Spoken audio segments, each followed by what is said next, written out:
Hola a todos, sean bienvenidos a mi canal de casos criminales. Si desean ser parte de esta familia, dale like, suscríbete y activa la campanita, para que no te pierdas ningún video. Y sin más que decirles, les traigo el caso de la mini reina de belleza. Los Ramsey eran el retrato ideal de la pareja próspera, con 2 hijos, en una imponente mansión en Colorado, Estados Unidos. Todo se quebró en 1000 pedazos cuando John Bennett, de 6 años, fue encontrada muerta en el sótano de su casa en 1996. Su horroroso crimen terminó con el espejismo de la familia envidiable y puso a prueba a la policía. Cuando se tiene todo lo material para ser feliz, al resto de los mortales nos cuesta creer que un siniestro crimen pueda colarse en una casa familiar de $2 millones, donde viven un ejecutivo próspero y pintón con su impecable mujer y sus 2 pequeños hijos. Pero sí, el horror sucede aún donde todo promete la vida perfecta. John Bennett tenía 6 años esa noche de Navidad de 1996 cuando se le terminó el hilo de la vida, y aún hoy, 23 años después, poco se sabe de los motivos que condujeron a su vil asesinato. Antes de la Navidad, John Bennett Ramsey nació en Georgia, Atlanta, el 6 de agosto de 1990. Su nombre fue decidido combinando los dos de su padre, John Bennett Ramsey, y Patricia Patsy Ann Paul, su segunda mujer y madre de 2 de sus 5 hijos. Se mudaron a Boulder, Colorado, cuando la pequeña tenía solo 1 año. Él era, al momento del crimen de su hija, un importante ejecutivo de negocios, presidente de Access Graphics, una compañía de servicios informáticos. No era un hombre de suerte en lo personal. 4 años antes había sufrido otra tragedia, la muerte de la mayor de sus hijas, Elizabeth, en un accidente de tránsito. Patsy era ama de casa, pero en su juventud había sido reina de belleza y había obtenido el título de Miss Virginia Occidental, en 1977. Quizá por eso, se dedicaba con obsesión a llevar a John Bennett a cuanto concurso hubiera. En muchos de ellos, Patsy era sponsor.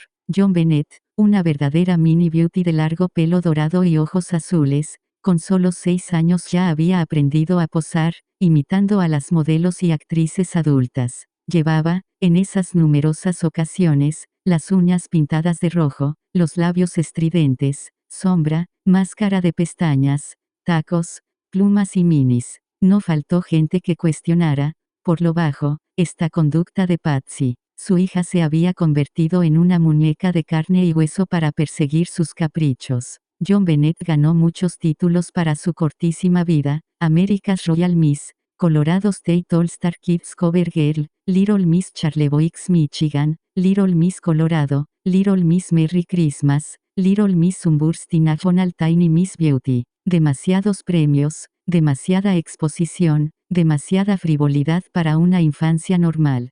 Feliz Navidad. El miércoles 25 de diciembre de 1996, la familia Ramsey cenó temprano con un matrimonio amigo, Philippe y Priscilla White. A las 9:30 de la noche ya habían vuelto a su casa. El jueves 26 de diciembre, de 1996, antes de las 6 de la mañana, Patsy bajó las escaleras desde su master suite. Al pie del segundo tramo, encontró una carta de 3 carillas escrita a mano. Era un pedido de rescate. En ella exigían $118, una suma demasiado parecida, vería después la policía, al bono que había recibido su marido un tiempo antes, para devolverles a su hija. John Bennett ya no estaba en su cuarto. Despertó a su marido y llamaron a la policía, desobedeciendo las específicas instrucciones que los supuestos captores habían dado en la carta. Poco rato después, la detective de Boulder, Linda Arndt, le pidió a John Ramsey, 53 años por ese entonces, que registrara a fondo la casa en busca de algo inusual. El padre comenzó una búsqueda minuciosa con su amigo Fleet White, en una habitación de concreto, al fondo del sótano. 8 horas después de haberse dado cuenta de su desaparición, encontraron el cuerpo de John Bennett. Estaba cubierto por una sábana blanca. John quitó la cinta adhesiva que cubría la boca de su hija e intentó desatar la cuerda que tenía amarrada esa misma noche. Las autoridades le permitieron sacar el cuerpo del lugar. No haber interrogado separadamente al matrimonio y los movimientos efectuados sobre el cadáver, serían graves fallas que complicarían la investigación para siempre. Algo ya estaba llamando la atención de los primeros detectives. Patsy lloraba desconsoladamente, John se mostraba demasiado tranquilo. Curiosamente no se consolaban, ni hablaban entre ellos, ni se abrazaban. Eran, por lo menos, conductas poco habituales en un dramático escenario familiar. He removed a piece of duct tape from her mouth. This piece of duct tape was later analyzed, and it was found that the impression from John Bonet's mouth was static, and there was no evidence of movement. This means that the duct tape was very likely placed on her mouth, but after she was dead. If John Bonet was dead, why would an intruder place duct tape on her mouth? We believe the duct tape was placed on John Bonet's mouth by John as part of the post-death staging of the kidnapping scenario. The reason John removed the tape when he, quote, discovered John Bonet's body was because he believed that his DNA was already on it.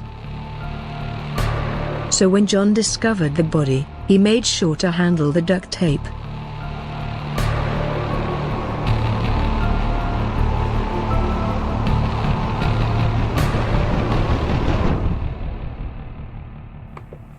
The so-called ransom note that was left at the Ramseys' home demands $118,000, and we now know that $118,000 is the amount of the bonus John Ramsey who has was this knowledge? expecting this year. The wife didn't have the knowledge. She doesn't know anything about that. This is money that's electronically placed in his 401k at the end of the Begins to tell year. Me more about the person who's responsible. This person has a very unique, intimate knowledge about his financial workings. Therefore, the person would have to be somehow related to his employment.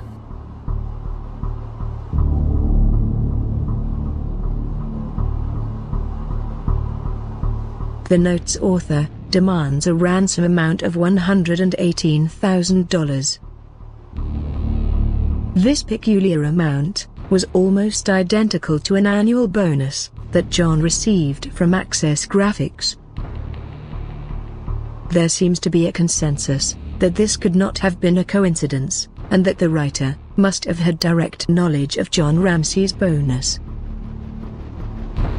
We can speculate about who else could have possibly known about the bonus. But who is the one person we can almost guarantee knew? We believe that John included the figure in the note for multiple reasons. First, to misdirect police and create a potential suspect pool at Access Graphics. And second, as a reverse psychology stratagem. Knowing that he would already be a suspect, if John was directly accused of writing the note, he could argue that including the figure would only lead back to himself. And third, consider that the amount demanded in the note is a relatively small sum. We believe that this is because, if John would have withdrawn the money, he would have had to essentially write it off as a loss.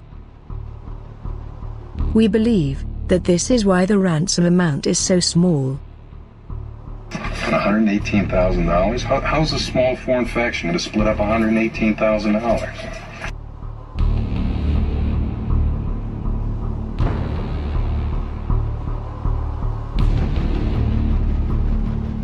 Team Ramsey contends that a kidnapper came through this basement window and went up to John Bonet's room.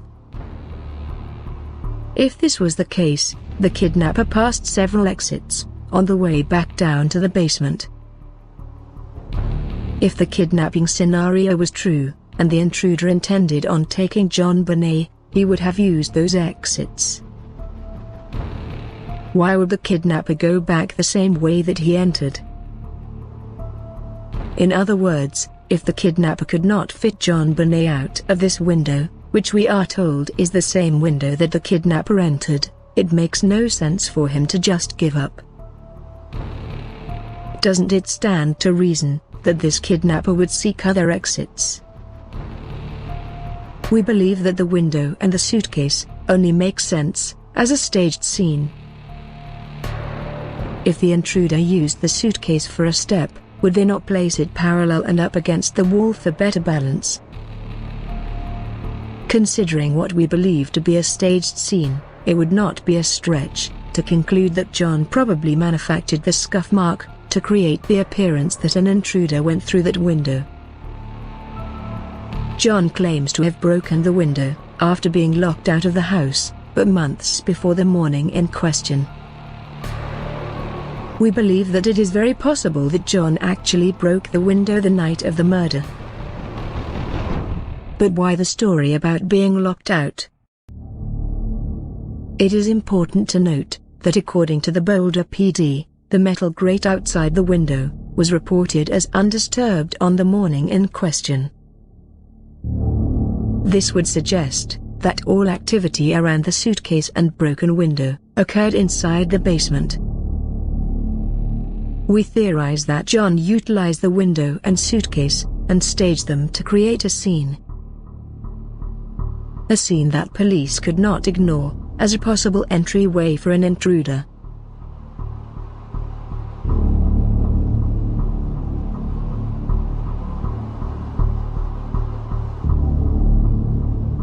John was unaccounted for around 10:30 a.m. on the day in question. He later claimed that he was in the basement, looking for anything out of place.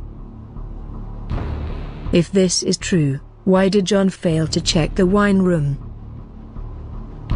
If an innocent John Ramsey had genuinely searched the basement alone at 10:30 a.m., there would have been no reason for him to skip the wine cellar room.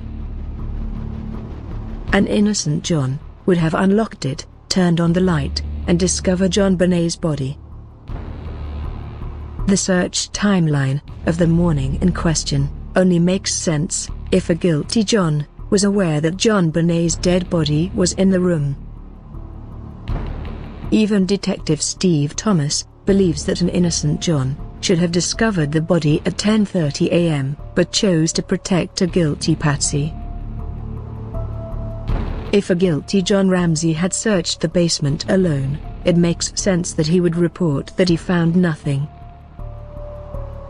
Again, this must be reiterated. If an innocent John Ramsey had genuinely searched the basement alone at 10:30 a.m., there would have been no reason for him to skip the wine cellar room. We theorize that a guilty John had a reason for failing to discover the body when he was alone in the basement. We believe that John wanted to, quote, discover the body with someone else present. This is why John chose to discover the body at 1 p.m. while Fleet White was in the basement with him.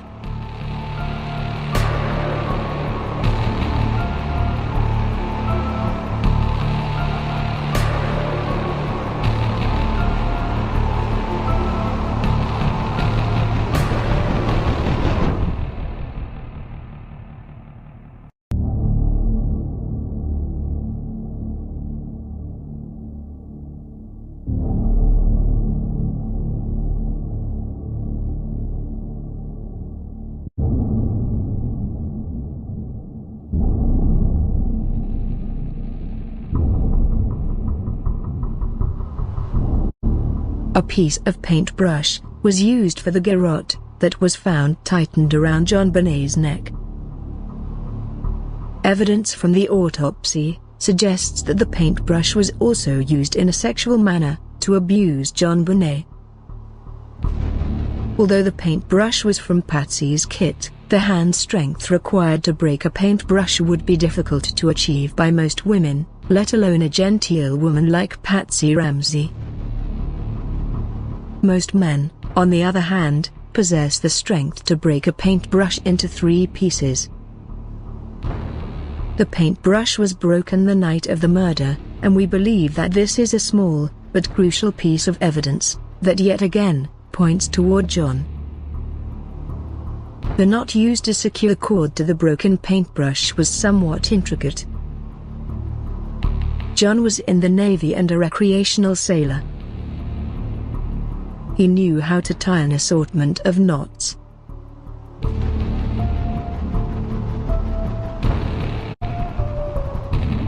At 1 p.m. on the day in question, Detective Arndt asked Fleet White and John Ramsey to search the house again. Minutes later, John would emerge from the basement, holding in front of himself the stiffened body of John Bonet. Fleet White and John Ramsey would later tell police that they opened the basement door that Officer French failed to open, and found John Bonet wrapped in a blanket with duct tape on her mouth and cord tied around her neck and wrists. John would later say that he attempted to remove the bindings. John seemed eager to contaminate, and in a way destroy, the crime scene. Again, John probably removed the wrist bindings and duct tape, because he believed that his DNA was already present on them. John carried her stiffened body from the basement. After John placed John Bonet's body on the living room carpet, he asked Detective Arndt if John Bonet was dead. Detective Arndt would later say that John Bonet was clearly dead. During this moment, Detective Arndt would internally question John's innocence.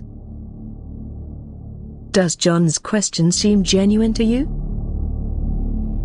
Again, John carried her stiffened body from the basement.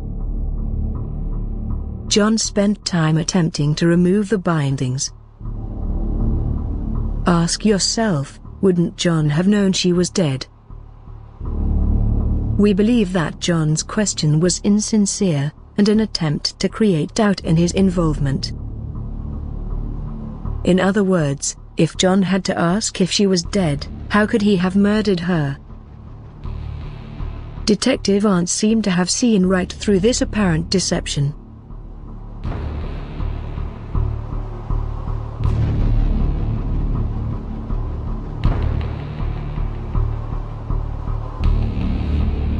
The mere existence of the ransom note, and even more important, the origin of the materials used to create it, make the likelihood of an intruder almost non-existent at this point. The paper and pen belonged to the Ramseys. The note was almost certainly written in the house the night of the murder. We cannot reasonably deem the writing in the ransom note as the author's normal writing. Obviously, methods for disguising the author's normal writing would have been employed by the culprit. The ransom note must be considered an instrument of deception on multiple levels. The physical handwriting is only secondary to the actual content of the ransom note. Identifying the mind behind the ransom note is the key to identifying its author. For example, the use of the term stray dog found in the ransom note. In a police interview from 1998, John uses the term stray dogs to refer to strangers that Patsy would invite into the home. This could be a simple coincidence, and many will dismiss it as such. But consider how many contexts that you have used the term stray dog. We believe that by writing the ransom note, John was creating out of thin air another party that could be blamed for John Bonet's death. In previous content, we have laid out in detail our theory that John synchronized the ransom note with his plan to dispose of John Bonet's body. Notice how the note provides the time, materials, and opportunity to allow John to get John Bonet's body out of the house. We believe that John basically wrote the plan to dispose of the body directly into the note. This would explain what seems to be the superfluous use of language. Because of the diverse conclusions regarding attributing authorship, We dismiss all of the handwriting experts as paid witnesses. The ransom note is the most profound and insightful evidence in the case. However, it is ironically also the most deceptive and misleading evidence in the case.